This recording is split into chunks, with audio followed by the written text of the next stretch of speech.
Le podcast, le rendez-vous expert du Crédit Agricole.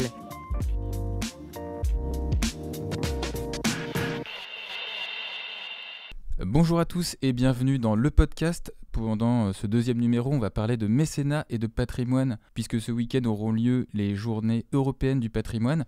Catherine Langlois, bonjour. Bonjour. Vous êtes responsable communication institutionnelle et mécénat de Crédit Agricole SA. Alors les journées européennes du patrimoine, je le disais, ont lieu cette année le 15 et 16 septembre. Partout en France, mais aussi en Europe, des monuments ou lieux publics ouvrent leurs portes et proposent des visites guidées. L'art du partage, c'est le thème de cette année. Un mot sur ce thème et sur le soutien du Crédit Agricole. Alors, l'art du partage culturel, pourquoi ? Parce qu'il faut tout d'abord rappeler que cette année 2018 a été désignée par la ministre de la Culture comme l'année européenne de la culture. Donc, ce thème de l'art du partage culturel prend tout son sens. Et dans la perspective de témoigner de nos racines, de valeurs, d'identité commune avec d'autres pays européens. C'est la portée de cette édition. Et sur le soutien du Crédit Agricole, qui, je le rappelle, est partenaire de ces journées européennes du patrimoine pour la 3e année consécutive. Exactement, c'est la 3e année que Crédit Agricole SA s'est engagé aux côtés du ministère de la Culture en tant que partenaire de cette édition.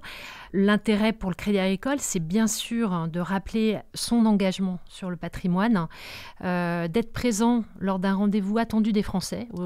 À ce jour, l'année dernière, régulièrement, les années passées, c'est un rendez-vous grand public qui compte 12 millions de visiteurs. 17 000 monuments étaient ouverts également en 2017. Ce rendez-vous fait partie du paysage culturel des Français. C'est des journées du patrimoine, elles sont évidemment européenne. Ça tombe bien puisque le groupe il est aussi présent en Europe, notamment en Italie. Et je sais qu'en Italie, il y a beaucoup d'initiatives qui sont faites en faveur du patrimoine. Alors, le groupe Crédit Agricole, c'est vrai, est présent dans le soutien au patrimoine depuis, on va dire, de nombreuses années et partout là où il est implanté. C'est le cas, évidemment, en Italie. Vous avez, par exemple, en Italie, Cariparma qui a joué un rôle historique. La banque Cariparma, oui. Cariparma, tout à fait, historique dans la rénovation du patrimoine. On peut le dire en Italie, on peut le dire en France. Nous sommes connus, Crédit Agricole, pour être engagés sur un patrimoine de proximité. Et ça, c'est grâce à l'action des caisses régionales qui interviennent en mécénat, soit à travers leur propre fondation, leur fonds de dotation, ou encore en régie directe. Et puis, le Crédit Agricole compte en France la Fondation Crédit Agricole Pays de France, qui est une fondation qui permet vraiment d'amplifier et de valoriser l'action des caisses régionales en région. Cette structure existe depuis bientôt près de 40 années.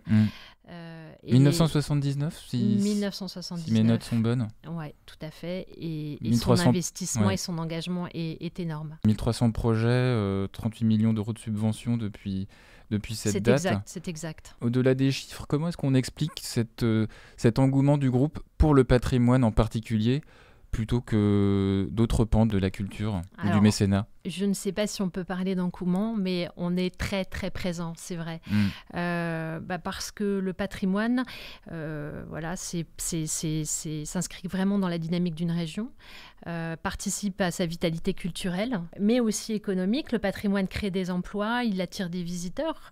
C'est un moteur de l'économie régionale et puis également nationale. La loi Aillagon, on en parle, puisqu'elle fête ses 15 ans cette année. C'est une loi qui est très appréciée des entreprises, puisqu'elle prévoit notamment une défiscalisation de 60% sur l'impôt sur les sociétés dans la limite de 0,5% du chiffre d'affaires. Comment est-ce qu'elle a modifié votre approche en termes de financement de projets depuis sa promulgation ? Alors, ce qu'on peut dire déjà dans un premier temps, c'est vrai que cette loi Aillagon, qui a été votée en 2003, a été véritablement accélérateur des soutiens financiers privés des entreprises, mais également, c'est vrai, des particuliers. Si on prend un chiffre pour vraiment valoriser cette progression, on peut dire qu'en 18 ans, le budget du mécénat des entreprises a bien été multiplié par 5.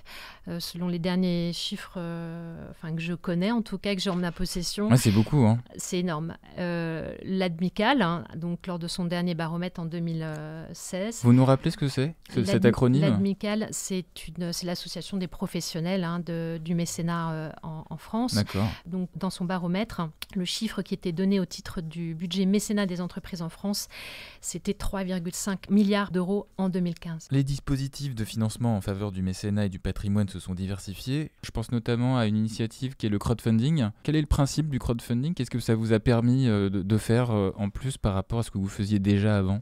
Alors, le crowdfunding, en fait, c'est quelque part aussi du mécénat, mais en effet, selon, on va dire, une nouvelle manière de procéder. L'appel également financement participatif. On a vu de nombreuses campagnes ces derniers temps, que ce soit sur des projets solidaires ou bien des projets culturels. Ouais. Le principe, écoutez, je vais vous donner un exemple, ce sont les 3 dernières campagnes lancées par le Crédit Agricole, par les caisses régionales et la Fondation Crédit Agricole Pays de France. On peut citer le Théâtre de Chambéry, on peut citer également l'abbaye de Fontevraud. Il y avait des objectifs de collecte précis, ont tous été dépassés. Au total, sur les 3 dernières campagnes qui ont été réalisées en 2017-2018, qui ont été menées en partenariat avec Coméon, qui est une start-up qui a été hébergée au village parisien. Exactement. Village Baïséa. Plus de 100 000 € ont été collectés grâce à ces campagnes.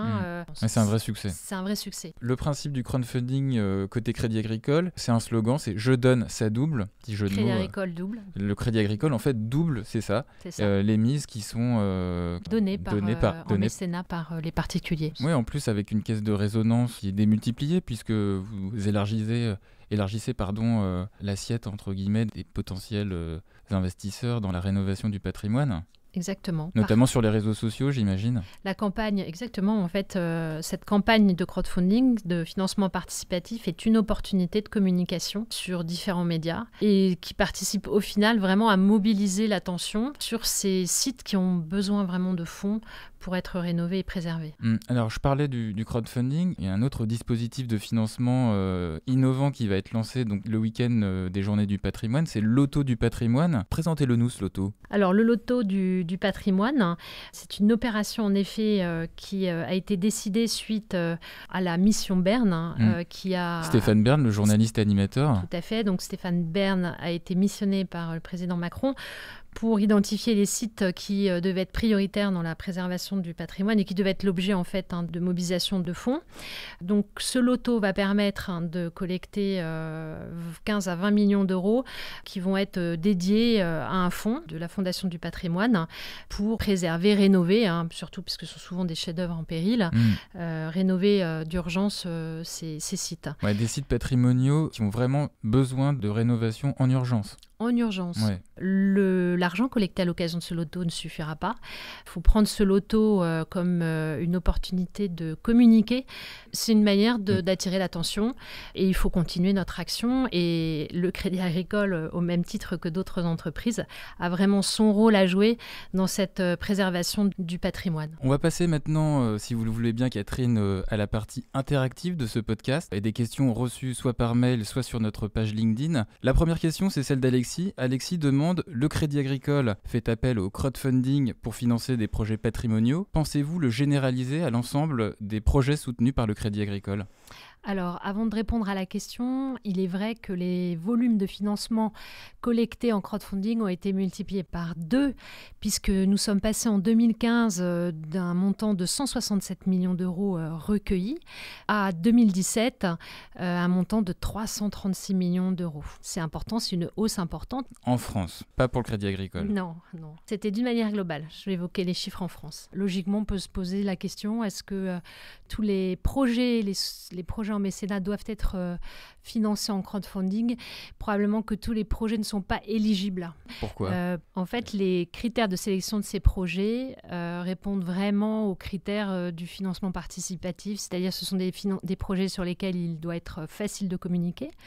Donc des projets, on va dire, qui plaisent, qui séduisent. Qui vont susciter une adhésion. Qui vont évidemment susciter une adhésion. Or, l'enjeu du mécénat, c'est pas forcément de porter des projets qui plaisent à tout le monde. Il peut y avoir de réelles motivations différentes derrière un soutien en mécénat. Donc pour répondre à Alexis, c'est plutôt au cas par cas. Au cas par cas, bien sûr. Très bien. La deuxième question, donc c'est Pauline qui nous la pose. Que met en place le Crédit Agricole lors de ses JEP à l'attention de ses collaborateurs ? Alors, moi, je vais y répondre pour Crédit Agricole SA. Oui. Crédit Agricole SA met en place, en fait, on va dire, des jeux qui permettent aux collaborateurs de gagner des coupes-fils, donc pour le Palais Royal précisément, mais également pour la Tour Saint-Jacques. Après, à chaque, on va dire, entité du groupe Crédit Agricole de s'approprier ces journées. Et je ne doute pas qu'en région, il y a également des animations qui sont organisées par les caisses régionales et dans les lieux qu'ils soutiennent. J'ai cru avoir lu sur la Tour Saint-Jacques que c'était une visite exclusive pour les collaborateurs du Crédit Agricole. Alors, vous avez raison. En plus, elle est tout à fait, elle est exclusive. Juste pour la Tour Saint-Jacques. Juste pour la Tour Saint-Jacques. En revanche, pour le Palais Royal, c'est du coupe-fil. C'est du coup-fil, exactement. Catherine Langlois, responsable mécénat de Crédit Agricole SA, merci. Merci. C'est la fin de ce podcast. Vous pouvez retrouver cette interview sur notre page LinkedIn, Groupe Crédit Agricole, et notre page SoundCloud. Vous pourrez poser vos questions à nos prochains invités via notre page LinkedIn. À très bientôt. Le podcast, le rendez-vous expert du Crédit Agricole.